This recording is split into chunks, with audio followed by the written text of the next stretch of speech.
So there are 13 steps to get into a relationship quick in 30 days or less, even if you have no experience. So let's start with the step number one. Scared to talk to women. And if you like content like this, just like my video and I'll make a lot more of these. Okay. All right, moving forward. So, number one, if you're scared to talk to women, this is step zero, because I was there. Now, this is a stage where you see women that you're attracted to, maybe out and about, at the gym, in class, at work, waiting for the subway, at the grocery store, anywhere, but you don't know what to say. You have these thoughts in your head thinking, hey, if I talk to her, she's gonna ignore me. I'm gonna feel bad. I'm gonna feel rejected. Or why am I even bothering her? She's doing something clearly. I don't wanna be a creep, right? If you're here, this is step zero. And it's fine because I've been there. We've all been there. So moving on to the next step. Now, this is a step where you're able to start the conversation with a woman, initiate the conversation. It doesn't have to go deep, right? It could be a stupid pickup line. It could be a compliment, but at least you're starting the conversation. You're initiating some kind of talking with women. And then now we move on to the next step, which is getting ignored. A lot of times when you talk to women, maybe if you're scared or timid like I was at 16 years old, I was constantly getting ignored because a lot of times they don't hear me. They didn't hear me. I would say, hey, excuse me. And then they would go about doing their own things, and which is fine. But at least tried. I started to initiate. And then after that, if they did hear you, right, if you come across as confident, you're able to start the conversation as well as continue the conversation. But a lot of times, because you want to play it safe here, you don't want to be the creep, you become friendly, too friendly, as a matter of fact, where it becomes platonic. A good example would be, let's say that the conversation you started with, the woman started with you complimenting her on her phone case. Hey, that's a great, beautiful phone case. Where'd you get it? And now you guys talk about that case for 20 minutes. And there's no attraction here. There's no connection. And at the end, you could even get a number, but if there's no attraction and connection, then she's not gonna text back. She's gonna ghost you. So okay, so moving on to step four now, which is continuing the conversation flirtatiously. Now, if you're able to start a conversation and you're able to flirt, this is where you put some teasing in, you become a little bit more vulnerable with how you talk to her. And a lot of times, this has to be subtle. You can't just say, hey, dick, balls, titties, whatever, right? Because if you say these things, it's too vulgar. It has to be more like reading between the lines, like subtext. For example, if I'm doing something, let's say I'm eating really quickly, and then she says something like, do you always do things quickly? And I could say, some things I like to do fast, other things I like to take my time. Now that's flirting because you're basically assuming that she understands that you're talking about sex in this case. Now, moving forward, a lot of times if you're a beginner, flirting could be as simple as giving her a compliment, saying something that tells her that you're interested in her in that way, not just a friendly way. So instead of talking about like a phone case or her dress, talk about something you notice on her or in her, I should say.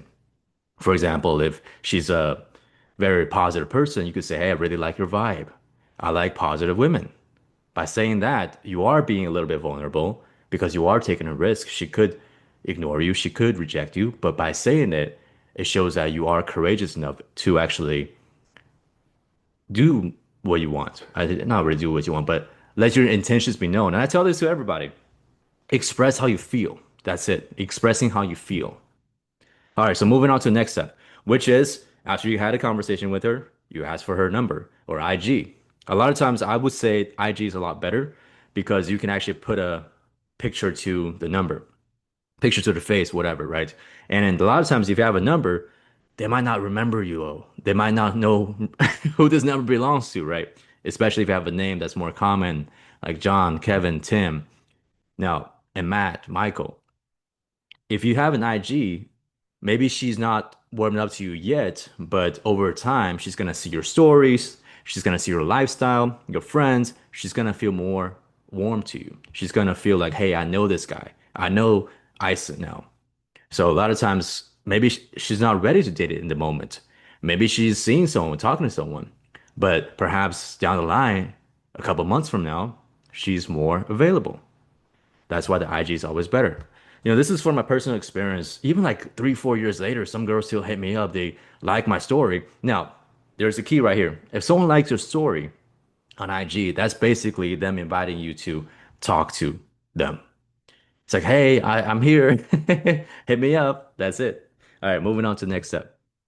Okay, so this might happen if you ask for a number, IG, and then you get rejected, which is step 6. A lot of times people get so discouraged here because they think, oh man, I'm getting rejected. I don't feel good. I feel like I'm so worthless, blah, blah, blah, right? But that's not the case here because as you can see, you're step 6 on the ladder now, almost halfway to get into a relationship. So you got to understand that it's way better than step 0 right here. So be proud of yourself. Be proud that you actually tried because a lot of times we don't feel bad getting rejected. We feel worse for not trying.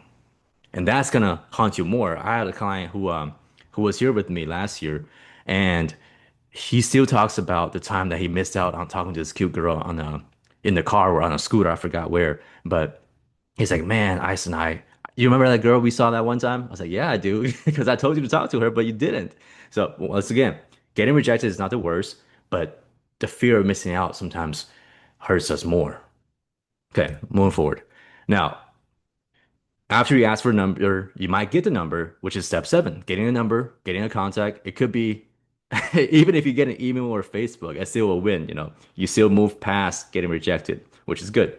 Now, after you get the number, it doesn't automatically mean that she's gonna text you back. Sometimes you might get a no response. Maybe she was giving you her number just to be nice, just to get you out of her way, which is okay. The reason why girls reject you or ghost you here in this stage is because they didn't feel the connection with you. They didn't feel the connection strong enough to want to start a conversation, to want to go on a date. For example, if I walk down the street and I see you and I compliment your shoes, hey, I like your Jordans or whatever you're wearing, right? You might say, hey, cool. And then in this case, if I say, hey, I also like Jordans, we should get lunch together. You might be like, okay, I don't even know this good dude. I just know that this guy likes Jordans and I like Jordans, but I don't feel like I should go have lunch with him, right? My time is valuable. Why am I going to have lunch with this random guy on the street? So in this case, girls feel the same way. So you have to have a deeper connection with them in order to actually get a response and go on a date. Now, step number 9 is after you get the number, you say, hey, it was nice meeting you at this place, your name, and then you get a response. Hey, it was nice meeting you too. But then when you try to schedule a date, she's ghosted you, which is fine because this is where the leak is. The leak is okay. So before we get to the leak, everything is great, right? You're able to have a connection with her to get her number and to get a response. But what you're messing up at right here is creating that interest over text because you can't just be like, hey, what's up? How you doing? Right? You got to have some more emotional connection here. And this separates you from the people that actually get dates because a lot of times, even if you set up a date with no really talking over text, she might ghost you, she might flake you on the date, she might reschedule, and then or she might say she's busy and never reschedule. And this is why you want to flirt a little bit more in step number 9, meaning that after you get her phone number, talk to her a little bit before asking her out. Cool. And then step number 10 is actually going on a first date. So you did everything right. You talked to the girl, you got her number, you established connection, you text her, she texts back, and you're able to have that connection with her, flirt, and then go on a first date. This is amazing. This is great. And on the first date, what I recommend doing is obviously you have to go in with the mindset of, hey, she's here on the date with me because she likes me.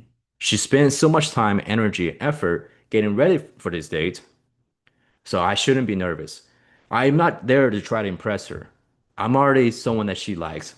She put her makeup on, got dressed, maybe shave her legs, maybe wearing some nice underwear, who knows, right? But right here, you should feel good about yourself. Because if you go in there nervous, you're gonna suck. You're gonna ask her some dumb questions and then or try to play too cool or try to impress her and actually backfire have that backfire on you because then it's gonna distance you from her. So this is very important. And on the first date, I would try to even initiate some kind of flirting, verbally, physically, at least give her a high five or something. Always, always, always greet her with a hug. If you're sitting down, stand the fuck up like a man, give her a hug. Okay, next. Okay, step 11 is after the first date, you think things went well, but things probably didn't go so well, and you're not getting a second date. A lot of times it's because on the first date, you might be too nervous, you might have played it too safe, and didn't share enough with her, or didn't connect. Let's say that you talked about your trip in France, and she's like, "Oh, I've never been to France," but then you kept on going. Or if you're into a TV show, and she's like, "I don't really like K-drama," but you kept on going into it and trying to convince her to watch that damn show. She's not gonna like that. And a lot of times she's gonna respond with a text like, "Hey, it was nice meeting you on the. It was nice of you taking me out on a date, but I don't really feel the connection. Let's be friends." Or she might say something like, "I'm not really ready to date at this moment." Right? That's just a nicer way of saying that I'm not really ready to date you at this moment. So if you're doing these things, let me know. And no, I'm curious. So, like, if you are still here in this video, comment where you are in this stage of dating. I'm curious to see. Now, moving forward, number 12, step 12 is actually getting that second date. That means you did everything right. You were fun, you were flirty, you were vulnerable on the first date. Now you have the second date, which is amazing. And in this stage, I want you to actually start setting some boundaries, talk about the future, what you want, what you don't want, so that you don't waste time with her in the future. And then after that, we're almost there. It's 13, getting subsequent dates. So after first date, second date, third date, fourth date, maybe if you go on a few dates with her, maybe five, six, 7 dates, now you know you like her, you know that she likes you. It's time to actually make things more exclusive with her, aka getting into a relationship. So just because you go on dates doesn't mean you're in a relationship. So now we're at 14. Congratulations. You're here. Okay. So if you need help in any of these steps, let me know. There should be a link down below. Book a time with me. It's free to talk. And best of luck. I'll see you soon. If you like the video, like the video. If you love the video, subscribe. And I'll make more of these. Okay. Cheers now.